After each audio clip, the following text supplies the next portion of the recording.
It is an honor to meet you. I really love that you're here. Thank you so much. Oh, thank you for having me. I love being here. I could not sing Wannabe in front of you. It's embarrassing. Oh, my gosh, I can't do it in front of you. But I'm happy you're here. You know, I met your husband, by the way. You did. He told me about you. Oh. He did. No, he had a really good time with you. Okay, good. Yeah, okay, you were doing the racing together. We were racing go-karts together. Yeah, Christian Horner, who was like, was it Oracle Red Bull? Yeah, Red Bull. He's a team principal. F1, yeah. F1. He's massive. And then I found he's married to you, and I go, oh, please. Chris, he can come back anytime he wants, but you, come on. Welcome to the Tonight Show. Thank you. Actually, he brought back, you know how when you go on a TV show, they give you little freebie gifts? Yeah. And he brought back a beach bag with your name on it, and I kept it and took you on holiday with me. Did it? No way. Yeah, I did. I'm honored. Oh, I have to get you some swag. I'm going to get you some stuff. It was very practical. I got a nice gift from you today, by the way. I don't know what, but you got me some silky pajamas.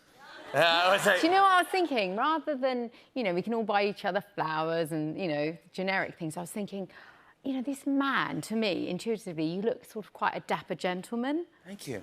And, you know, quite old school. Yeah, that's exactly right. Yeah? Yes. And I thought, you know, give you something you can really appreciate, you know, move around the house, your wife would like it. Finally someone knows me. You are the one. But you've done really well in your life. Congratulations. Can I just tell everyone, a long time ago, I went on Jay Leno. So, yeah. And you filled those shoes. That's right, exactly. Big shoes to fill, and you've done incredibly well. Oh, stop. So no, I'm because when you're the boss, nobody says well done, because they think you've got it. Yeah. So well done. Your mother is very proud. Yes. Thank you so much. You come from a small town, very rural. Is it Socrates? Yes. Yeah. How do you know so, you know, you are inspirational for all those kids out there that look for the American dream. You are it. Everyone, like, you know, proud, Jimmy. Good night, everybody. That's it. We have things to talk about. I want to talk about you. Don't embarrass me anymore. Right. I want to talk about you. I want to talk about the book. Is this a... Well, could I ask what, because your book tour started in New York, what are your memories of New York? Was it a Spice Girl? Was that the first time you were here? Yeah, I mean, I'd seen New York in a lot of movies, and, you know, I loved those old classics. They brought me up. You know, when my mother was at work, I'd see all these movies, and they sold me the American dream. I don't think I would be as success as I was, and I have been, if it wasn't for America, because you say you can do it. And so when I got here, I was like, wow, look at these skyscrapers, these yellow taxis. This is amazing. That's why I was wondering if you don't mind, if I could ask you some Spice Girls rumors. Yeah, of course. Just then you tell me if they're true. Okay, really? Yeah, yeah, absolutely, of course.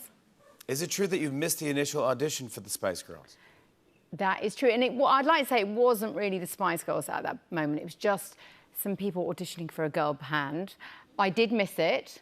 I was up a mountain because my mother's Spanish, and I'd burnt my face it was like really bad, like an apple.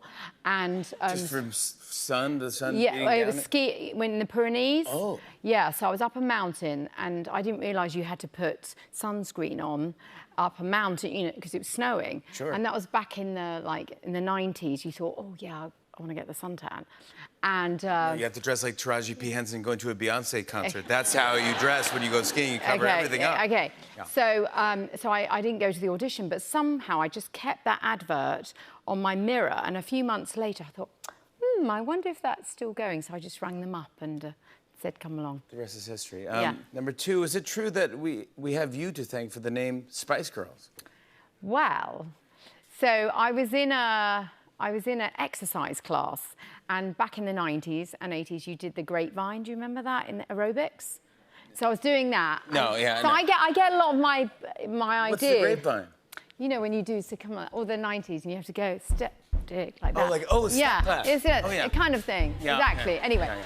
So I was doing that, and sometimes when I'm doing exercise, you get ideas. Yeah. And I thought, we're all different. What about Spice? So I ran back home and I called up the stairs to all the other girls and I said, what about Spice? And they went, yeah. Really? Yeah.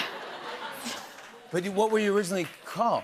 OK, this is when we weren't fully formed as a group, but the management at the time, they called us Touch, but they got... Yeah, so they got rid of the management and Touch. Yeah. we're not touch. Exactly. That would have been a disaster. No touching. Yeah, no touching at all. No, Spice Girls. Okay. Yeah, and did you go ginger? Well, that was just made up. You know, the tag name, some magazine made it up. But Really? yeah. I just love this stuff. Okay, great. As Ginger Spice, you became known for the Union Jack dress. Yes. I have a photo of it. Mm-hmm. Come on. Are you kidding me? How cool is it? Now, did you... Is it true that you designed this dress? Yeah, because what happened was, so I always like making things, and they gave us like different clothes from different. That was a Gucci dress. It was like a black Marilyn Monroe swimming costume, like 50 shape. Yeah. And I was thinking, like Americans, you know how you always celebrate, you know, your country, and I was thinking it's the Brits. I should put a flag on it, and so the only way I could find a flag was a tea towel. So I cut out a tea towel and sewed it on the Gucci dress. You're kidding me. And performed at the the Brits. And then those boots, they're with car spray. Because my father was a mechanic, and yeah, car spray. That's car spray. Yeah. This Right. is the greatest story. Come on. Thank you for... Okay. All right. So you've done that. You've kind of done it all. You're very creative, though. I was watching you. Can I just say, I didn't realise this, but until I saw your skit, you are so funny. You are really good. And you wrote that, and you wrote it with your wife, didn't you? It was very, very good. It was very good. You felt that? Yeah, it was very good. I do run things by my wife. She doesn't get any credit for anything. But don't we all run things by our partners? Did your husband help with this? Well, okay, so I said, okay, right, anyone can identify this, I'm sure, right? So I said, you know, darling, I'm writing this book, and he was like, yeah, this was about 9 years ago I started. 9 years yeah, ago. the time it's come to the shelves, okay? And, you know, I've written books before, but this one's a chunky one, and I keep on going off to my writing shed and disappearing. And then I'd say, oh, would you read it? You know, different drafts of it. And he was like, I'll wait till it's published. That's what he kept on saying to me. Yeah, like, good for okay. him. Anyway, 7 years later, finally I go, read it. It's coming out, right? Hey, read it, buddy. Read Yeah, it. figure it out. And the first thing he says to me, he goes, oh, it's better than I thought. I was like, oh. Ooh. Right. Off to the writing shed. Okay. That's what I say. And then, Christian, and then he got to the end. He went, "Do you know what? I couldn't put it down." He said, I just wanted to turn the page to find out what happened next. I was like, "My work is done." Who is it for? And what is it? What can we say it's about? Okay, so first and foremost, I think the world needs a new hero, an ordinary hero, someone that's not airbrushed, that, you know, finds a courage you never knew you had, vulnerable. Yes. Okay, so it's based on an island, okay, that's a bit like, I can't say the movie, but it's a bit like... Oh, I know. Dinosaurs, but instead of dinosaurs, it's endangered animals, okay? Yeah. And Almost like a... Yeah. Like a park. Yeah. So anyway, so the school, okay, you'll like this, because I think you would have gone to this school, right? So this school was built 500 years ago, right? And it was built by Queen Elizabeth I in honour of her mother, Anne Boleyn, okay, who got her head chopped off by her husband. Not nice, right? Yes. So Queen Elizabeth I builds the school, and she says, do you know what? I'm not going to get married. I'm off that. But instead of the heirs, I'm going to have the students, polymaths, really smart people. I think you might have gone there, right? They're going to be my legacy, okay? Yeah. 500 years later, Rosie Frost, and she's like from the back end of nowhere, like the back end of London. She gets sent there, and she's like, why am I here? She's lost her mother. Anyway, and she enters this game. It's a bit like... can't say it, a bit like this very angry game that's quite vicious. Like if you feel like eating. Yeah. Anyway, so I get it. Thank you. Right? Yeah. Very good. I get it. Not hangry, but yeah, we're very close. Yeah.